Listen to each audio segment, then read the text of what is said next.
تعلیم میں اٹھا لیتے. میں کتنی یاد آ رہی تمہاری ایک دن میں آج میں نیچے کے اوپر پسینے آ جاتے ہیں. یا 10 دن حضرت کے صحبت میں رہ کے دیکھو کسی کی یاد نہیں آتی. یہ شیخ کامل کی سب سے بڑی علامت ہے. شیخ کامل کی علامت یہ نہیں کہ ہوا میں اڑنے لگے. شیخ کامل کی یہ علامت نہیں کہ وہ دریا کے اوپر مصلی بچھا کر اس کے اوپر نماز پڑھنے لگے. یہ علامت شیخ کامل کی نہیں ہے. شیخ کامل کی سب سے بڑی علامت یہ ہے کہ اس کے صحبت میں بیٹھنے کے بعد آدمی دنیا سے بے فکر ہو جائے. تو ہمارے شیخ کی یہ علامت ہے. جب ان کے صحبت میں جاتے ہیں تو آدمی دنیا سے بے فکر ہو کے بیٹھ جاتا. آپ مجھے بتائیے جب اتنے بڑے لوگوں کو اللہ والوں کی ضرورت ہے. اچھا آپ رک جاؤ, میں اپنے کو اپنے ہندوستان کا بتا دیتا ہوں. اپنے ہندوستان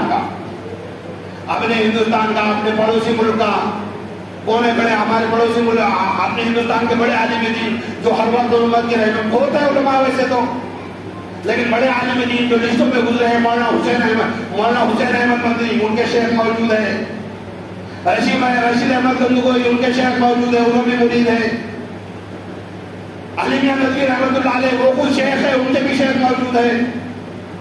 مولانا کریم صدیقی صاحب جن کو اندر ڈال دیا گیا تھا, لاکھوں لوگ ان کے ہاتھ پہ ایمان لائے ہیں.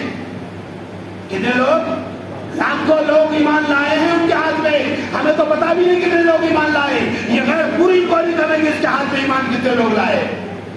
ایسے ان کے مرید ہیں کہ جب تک دن بھر میں ایک آدمی ایمان میں داخل نہیں ہوتا وہ کھانا نہیں کھاتے.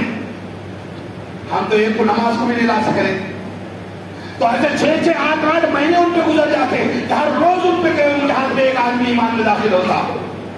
سیٹ کے ملک کہنا ہے ان کا ایک مرید وہاں چلے گیا, 35 لاکھ لوگ اس کے ہاتھ میں ایمان میں داخل ہوئے. مولانا کریم صدیقی کے مرید کی بات کر رہا ہوں میں آپ کو. مولانا کریم صدیقی خود بیعت ہے مولانا علی میاں ندوی رحمۃ اللہ علیہ سے. فوج در فوج لوگ ایمان میں داخل ہوتے ہیں. کہ مولانا علی میاں ندوی رحمۃ اللہ علیہ نے لکھے کہ میری دادی اماں نے دعا کی تھی, اے اللہ میرے پوترے کو ایسا بنا کہ اس کے ہاتھ میں فوج در فوج لوگ ایمان میں داخل ہو. اپن کیا دعا کرتے ہیں؟ اے اللہ میرے بیٹے کو مال دے دے, حسن دے دے, جمال دے دے, عزت دے دے. اے اللہ اس کے گھر کوٹھے بڑے بڑے دے دے.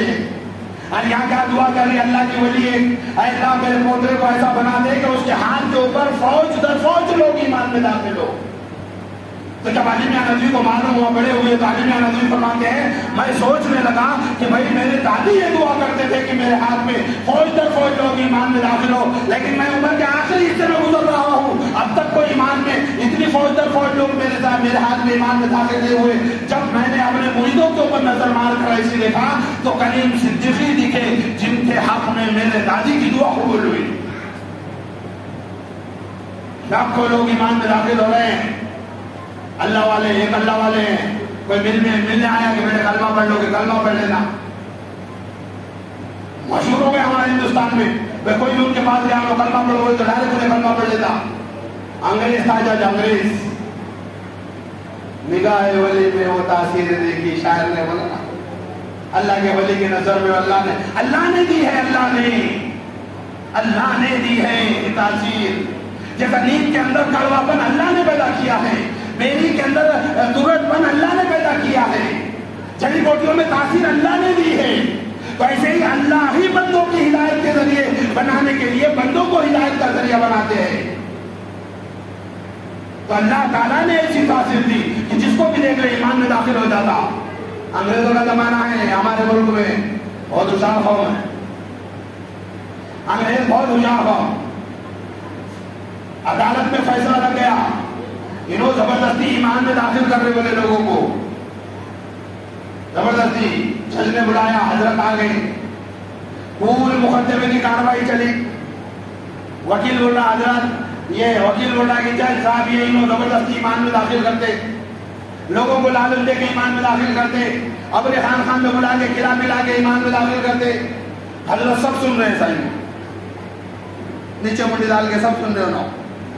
جب پوری بحث ختم ہو گئی تو جج نے حضرت کو بولے, حضرت وہ ولی اللہ کو بولے بھائی تم ایسا کرتے کیا؟ تو انہوں نیچے سے منڈی اوپر اٹھائے ایسا, اور جو سامنے بیٹھے ہوئے تھے نا اس میں سے ایک کو بولے بھائی میں بولا تم کو ایمان میں داخل ہو, انہیں لا الہ الا اللہ محمد رسول اللہ پڑھ لیا. دوسرے کو بولے میں بولا تم کو ایمان میں داخل ہو، انہیں بھی لا الہ الا اللہ محمد رسول اللہ پڑھ لیا. تیسرے کو بولے میں بولا تم کو ایمان میں داخل ہو، انہیں بھی لا الہ الا اللہ محمد رسول اللہ پڑھ لیا. جو وکیل ان کے خلاف بحث کر رہا تھا اس کو بولے میں بولا تم کو لا الہ الا اللہ پڑھنے کو، انہیں بھی کلمہ پڑھ کے ایمان میں داخل ہوا. تو جج نے فوراً آرڈر دے کے وہاں سے اٹھ کے چلے گئے تھے واپس، ان کو باہر سے بری کر دیا. وہ جج کے نیچے کے لوگ آ رہے تھے نا، ہمیں بولے بھائی اتنے زور سے بھاگ کے آنے کی کیا ضرورت تھی فوراً باعزت بری کرنے کو. بولے تم جانتے نہیں، میں دیکھ رہا تھا. انہوں نے ایک شخص کی طرف ایسی آنکھیں کی اور کہا میں نے کہا تمہیں اسلام میں داخل ہونے کو، تو اس نے بھی کلمہ پڑھ لیا، دوسرے نے بھی پڑھ لیا اور تیسرے نے بھی پڑھ لیا. اور جو وکیل منہ کو پھیس آئے تک بحث کر رہا تھا اس نے بھی کلمہ پڑھ لیا. اب وہ کہیں میرے طرف نہ دیکھ لے اس لیے اٹھ کے میں بھاگ کے چلے گئے اندر. یہ ہے اولیاء کرام کی ذات. وہ چھو کر کے بتانے والے اولیاء کرام نہیں.